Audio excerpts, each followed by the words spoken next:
Hey there, welcome back to the Biofield Hacker channel. As always, before we dive in, just a quick note. I'm not a medical, psychological, legal, or financial expert, nor do I claim to be. In the last video, I was called to share some insights about the article about healthy conflict. In today's video is about another article that I wrote or channeled entitled Nice is Overrated. Given that the universe nudged me about both simultaneously, I believe that the universe is looking at it through the lens of those being bundled. Because the reality is, authenticity is the highest form of energy. And part of that authenticity is always speaking the truth. I know from the surface level that the title Nice is Overrated might be triggering, because I believe of what society, and in some cases families, have deeply embedded into your subconscious. Without you even knowing it, you are being complicit in it. So hear me out before jumping to conclusions. I would argue strongly that holding yourself to the standard of being nice is the enemy of courage. Let me explain what I mean. There's plenty of situations where nice is an authentic response, and in those moments, it's appropriate because it's your truth. But I'm talking about the times when adhering to the expectation of being nice overrides your true, authentic soul reaction. To be clear, I'm not talking about emotional triggers. I'm talking about those moments when your gut and body are screaming at you to speak up and push back. Nice becomes toxic when it leads to emotional suppression, when you stifle how you truly feel about what's happening or how someone's treating you. That's people pleasing. It's when you make yourself and your voice smaller to make others comfortable. Cheryl Richardson said it best: you cannot make everyone happy and still remain true to yourself. If you're silencing your own voice to avoid conflict and making everyone happy, you're not honoring those around you with your truth.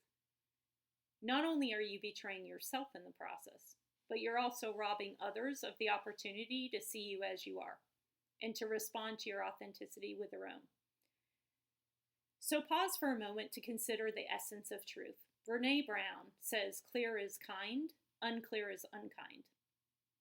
The idea that honesty and directness are the kindest path forward, and yet being honest and direct often feels uncomfortable because it goes against the grain of a society that prioritizes diplomacy. But when you peel that back, the long-term effects of avoiding truth can create a ripple effect of unintentional harm and toxicity. People-pleasing isn't truthful, and it's not kind. Let's call it what it actually is. It's the suppression of self in exchange for short-term validation, at the expense of your own boundaries and self-respect. It's also misleading to others because it builds false connections. When you perform niceness, you teach others to engage with a mask, not your authentic self. That creates an imbalance and keeps both parties from growing. In choosing nice, in essence, you've stunted yourself and others, albeit unintended consequences. This kind of performative martyrdom has a multiplier effect. At bare minimum, by being nice and avoiding conflict when you should be pushing back, you're complicit in enabling and inferring reinforcement of bad behavior. Not only does this impact personal relationships, but in organizations, it can be incredibly detrimental to team dynamics or implicitly drive lower standards. By not putting a voice to truth, you're actually subconsciously trying to control. You're trying to manipulate perceived outcomes or the actions of others. Conflict is not inherently bad, like we talked about in the last video. Healthy conflict stimulates growth and innovation. This multiplier effect, at its worst, means not taking a stand for what is right or speaking against injustices. The desire to keep the peace allows toxicity to thrive and can often lead to unethical, immoral, or even dangerous behavior. Real courage means standing up, speaking out, and saying no, even when it risks disapproval. By shielding others with your complicit nice strap, you're denying growth for them and denying yourself the ability to lead with integrity. We fool ourselves into thinking that being nice is more virtuous, when in truth, the opposite is more accurate.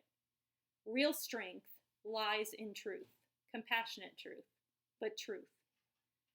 Society's emphasis on nice, both explicit and unspoken, is enabling dysfunction in individuals, families, organizations, and communities by prioritizing comfort over honesty and appearance over substance.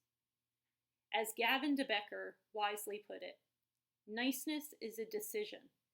It's a strategy of social interaction, not a character trait.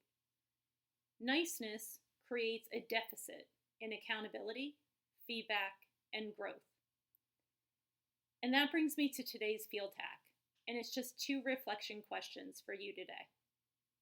The first one, think about any circumstance in which you're choosing nice instead of direct. And the second question, what can you do today to change that and speak your truth? And I'll add a third bonus question for those of you who are feeling courageous. What is deeply embedded in your subconscious that created a need for you to suppress your own power, that diminished your own ability to speak the truth? And how can you pull that out at the root? For deeper programs and resources about how to identify those roots and pull them out so they can be eradicated, please take a look at the offerings at biofieldhacker.io if it resonates. But for today, I'll leave you with another quote. I've given you lots of quotes in this video today. As I challenge you to shift the standard from nice to direct, authentic truth, kindly, but still directly. As Martin Luther King said it best, our lives begin to end the day we become silent about things that matter. I'll repeat that one more time. Our lives begin to end the day that we become silent about the things that matter. Your truth matters, always, in all ways. Until next time, have a great day.